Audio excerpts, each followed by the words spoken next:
Sure. Um, First of all, early on, it was teaching. He had me teaching pretty quick because he wanted to get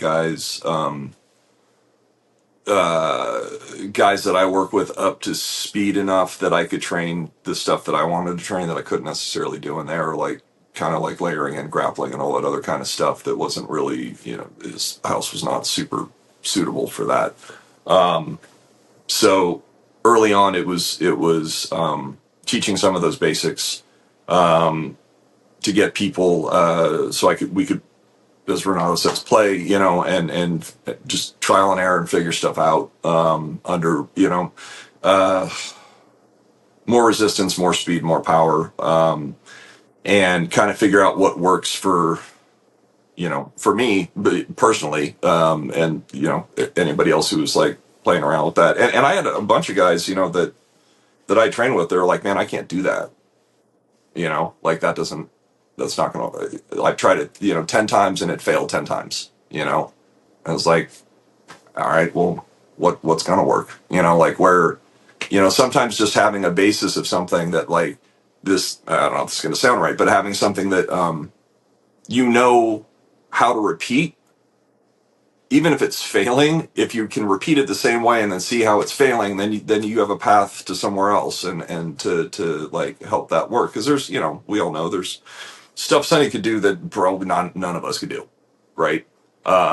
And so that's not going to work. But knowing it and then figuring out your way, whatever that is, to attach to it. So like early on was definitely teaching to have a more layered, sorry, integrated, a more integrated version of like all the ranges of not just, the striking aspects, because ultimately that's what most knife stuff is to begin with. But layering and the grappling aspects to that too, and like, fighting for control of weapons and stuff like that, that is not real prominent in I'm going to say traditional FMA so much. I mean, except there's strips and disarms and stuff like that, but the like bare scramble to not die and take something away from somebody is not, it's much more eloquent than that, and that's what I was looking for.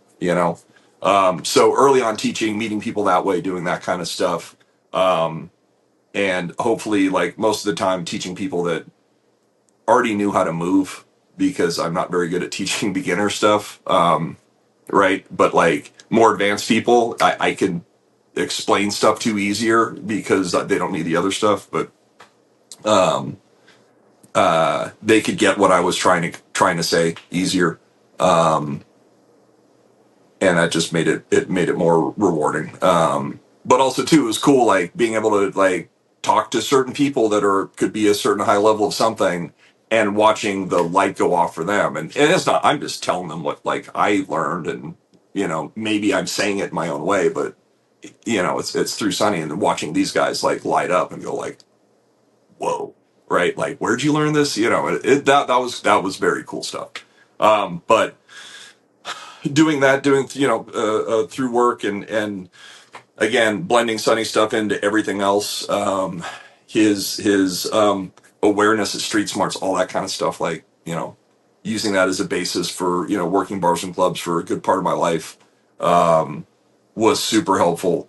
And to be clear too, it wasn't the you're not working the door somewhere and like ask somebody for an ID and they say no, so you stab them. Like that's not what it was for. There's like so many other layers to that, and honestly, the serious and the dangerous and the nasty and the dark side, as we discussed, that stuff was for the walk to the car later.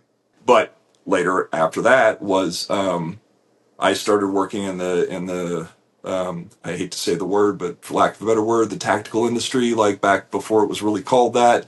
And work for a company that was pretty big early on.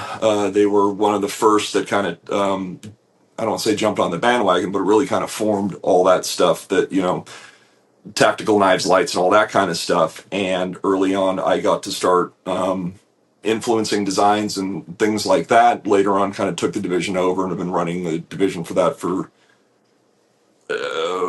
decade and a half, a little longer. But the one thing that I didn't want to say, because Sonny had done so much stuff in the past where there are other big name people and whatever, where he would just give things away freely. Like people say, "What's the best this? What's the best that?" And Sonny would draw it, and then they'd go make it, you know, and it would be theirs. It wouldn't be his. And he'd always kind of like, and I would be offended, but he's just like, eh. But in my way, what I can do on my end is like I've got to work with huge knife makers over the years. Like I've done probably hundreds of projects at this point. And some of them, the influence is very small, just like little bits and pieces of something that's theirs and like little changes and whatever. Some of them some of them are, ground up.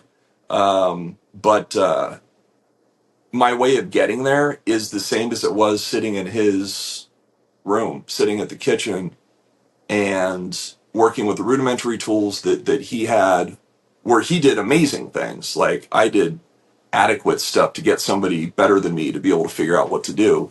But I mean, working with people like Daniel Winkler and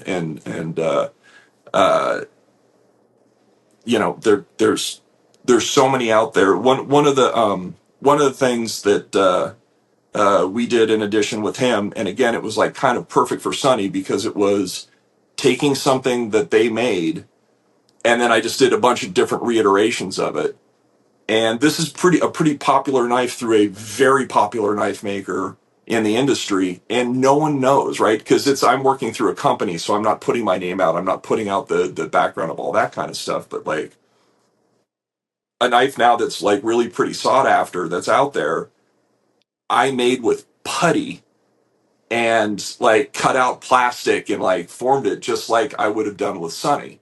And like I don't know if I'm gonna be able to show this easy, but this was like one of the first iterations was this, right? And so this is just like modeling putty of some kind, so where you like working on the handle, and then this was a reshaping of the blade. And I did probably I don't know 5 or 6 of these to get to where they needed to. A bunch of them have decayed and fallen apart at this point. But the big thing for me and for Sonny that I took from him was drawing and the alignment of the tip to the hand and having a rudder.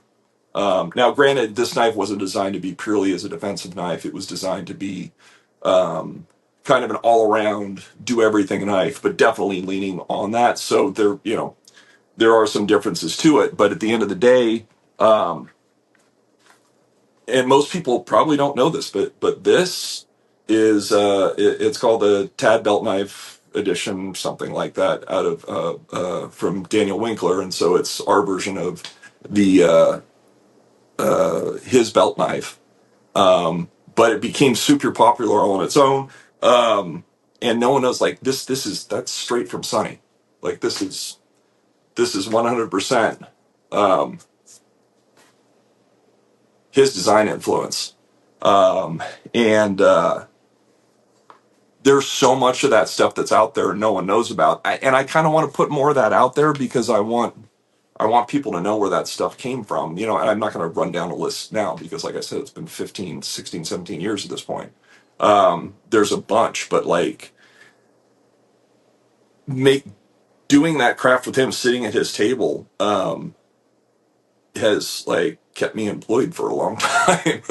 Doing something pretty cool, getting to work with people that are like way above my skill level. Like some of these knife makers are just amazing. Like some of them are like they were engineers before they did this, and like I'm not on there. I can't even barely speak to them because these guys are so much smarter than I am. But I can talk to them in design language because of the amount of time that we spent, one, using a tool in motion, and then our after time of us sitting down and then trying to like what's good about this, what are the attributes you want, what do you want to accentuate, and then how do you get there. I spent a lot of time doing that with him, and so that allowed me to be able to talk with some of these guys that are just like super super high level dudes that are like at the top of their game, like, hey, try this, and I'm like, whoa, where'd you come up with that? It's like it wasn't me. It was like somebody else. That's so And cool. so, I, yeah, giving him credit for that is important, I think.